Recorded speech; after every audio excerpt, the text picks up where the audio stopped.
मुळात महाराष्ट्र राज्यामध्ये जर पाहिलं तर मी आताच स्पष्टीकरण दिले की प्रत्येक जण जातीच्या गप्पा मारतोय. मी मी दलितांबद्दल बोलणार, इतर लोक मराठ्यांबद्दल बोलणार, इतर नेते ओबीसीबद्दल बोलणार. मुळात हे महाराष्ट्र राज्य एक याला फार मोठा वारसा आहे.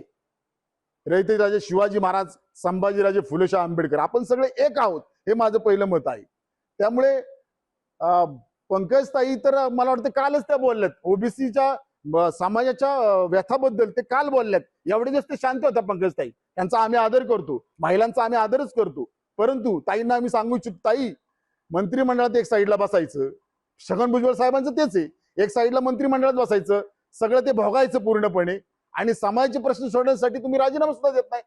द्या ना राजीनामा आणि दाखवून द्या की ओबीसी समाजाचे आम्ही नेते आहोत. माननीय गोपीनाथ मुंडे साहेबांनी भारतीय जनता पार्टी पक्ष वाढवला, काय मिळालं त्यांना? काय मिळालं काय त्यांना? हा प्रश्न आज ओबीसी समाज विचारतो ना. ओबीसी समाज काय मिळालं गोपीनाथ मुंडे साहेबांना? पंकजताईंना सुद्धा काय मिळालं? आता तुम्ही दिलं 10 वर्ष पंकजताईंना तुम्ही पद सुद्धा दिलं नाही भारतीय जनता पार्टीने.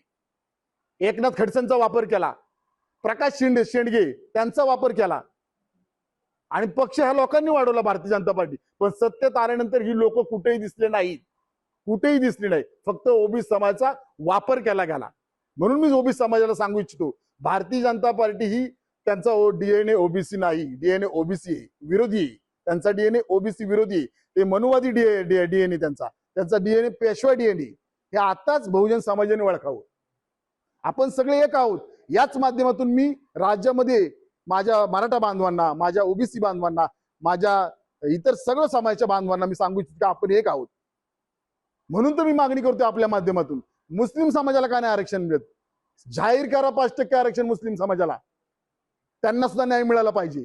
आज त्यांची काय परिस्थिती आहे हे ओरडून आम्ही राज्यामध्ये सांगतोय.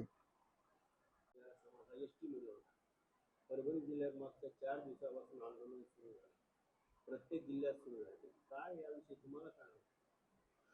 मुळात काय आहे म्हणजे प्रतिक्रिया द्यायला मी सांगू इच्छितो की सगळ्या सर्व समाजाचं मत आहे की जे हैदराबाद गॅझेटियर आहे, या गॅझेटियर असा उल्लेख आहे, असं सर्व समाजाचे म्हणतात की कुणबी हा शब्द हा मांग कुणबी बी आहे.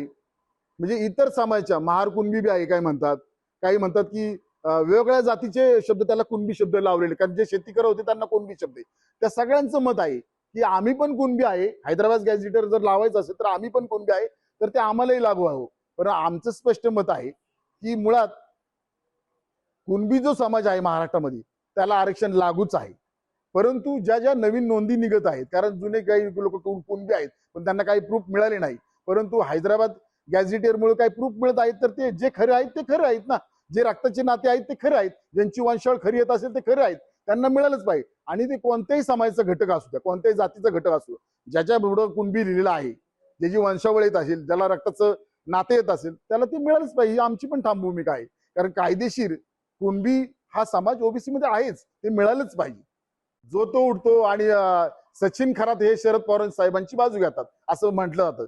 परंतु मी त्यांना सांगू इच्छितो, सगळ्या समाजाला, मराठा समाजाला, ओबीसी समाजाला, दलित समाजाला, आदिवासी समाजाला, मुस्लिम समाजाला, सगळ्या समाजाला सांगू इच्छितो की या महाराष्ट्राचं नाव घेताना हे महाराष्ट्र नाव हे पहिले ध्यानात प्रत्येकाने ठेवलं पाहिजे. महाराष्ट्र म्हणजे सर्व जाती धर्माचं राष्ट्र आहे, राज्य आहे आपलं, हे प्रत्येकाने ध्यानात ठेवलं पाहिजे. मुळात आदरणीय पवार साहेबांनी 1994 ज्यावेळेस त्यांनी मंडल आयोगाची अंमलबजावणी केली, त्यावेळेस व्हीपी सिंग सरकारने या देशामध्ये मंडल आयोग लागू केला, पण त्यांनी अंमलबजावणी केली ना, हे खरंच आहे ना. तुम्ही पवार साहेबांना विनाकारण म्हणता की पवार साहेबांनी काहीच केलं नाही, अत्यंत चुकीचं आहे. मग कुणी, भाजपने केली का मंडल आयोगाची अंमलबजावणी? भाजपने मंडल आयोग लागू पण केला नाही, अंमलबजावणी पण केली नाही. पण हा लक्ष्मण हाके आणि नवनाथ वाघमारे उठसूट प्रसिद्धीसाठी शरद पवार साहेबांना बोलतात. बारामतीमध्ये जाऊन त्यांनी आंदोलन केलं. अहो, ह्यांच्यात हिंमत होती ना तर राज्य सरकारच्या विरोधामध्ये आझाद मैदानमध्ये जाऊन आंदोलन करायचं ना. तुम्हाला समजलं पाहिजे की तुम्हाला जे काय मागायचं तुम्ही ते राज्य सरकारला मागा, आणि हे राज्य सरकार भारतीय जनता पार्टीचं आहे. याच भारतीय जनता पार्टीने मंडल आयोगाला विरोध केला होता. मी जे ओबीसी नेते आज भारतीय जनता पार्टीच्या सरकारमध्ये त्यांना आव्हान देतोय की खरंच ओबीसी समाज तुम्हाला प्रेम असेल तर तुम्ही सत्तेतून बाहेर पडा, राजीनामा द्या आणि मग ओबीसी समाजाच्या गप्पा मारा. साधा प्रश्न आहे. महाज्योती चा जो स्टायफंड आहे ओबीसी विद्यार्थ्यांना जो मिळतो तो स्टायफंड सुद्धा मिळाला नाही. सारथीला महाज्योतीला बिल्डिंग नाही असं मत आहे लक्ष्मण हाकेंचं ना. मग लक्ष्मण हाकेंना मी विचारतोय, गोपीचंद पडळकर सत्तेत आहेत, लय टावा इतर धर्माविषयी चुकीचं वक्तव्य करत असतात गोपीचंद पडळकर. आता कुठे गेलेत गोपीचंद पडळकर? कोणत्या वेळात लपलेत गोपीचंद पडळकर? गोपीचंद पडळकरनी धनगर समाजाच्या लय गप्पा मारतात सारखं, धनगर समाजाला असं मिळालं पाहिजे तसं मिळालं पाहिजे, परंतु स्वतःला आमदारकी मिळाली, धनगर समाजाला काय मिळालं? देवेंद्र फडणवीस तर बारामतीमध्ये देवेंद्र फडणवीस साहेब म्हणले पाणी पिऊन पिऊन मुख्यमंत्री साहेब मी मुख्यमंत्री झाल्यानंतर पहिल्या कॅबिनेटमध्ये आरक्षण देतो. का नाही दिलं? का नाही दिले?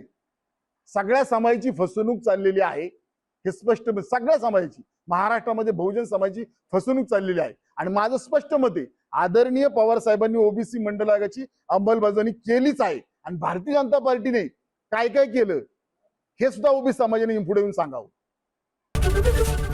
एबीपी माझा, उघडा डोळे बघा नीट.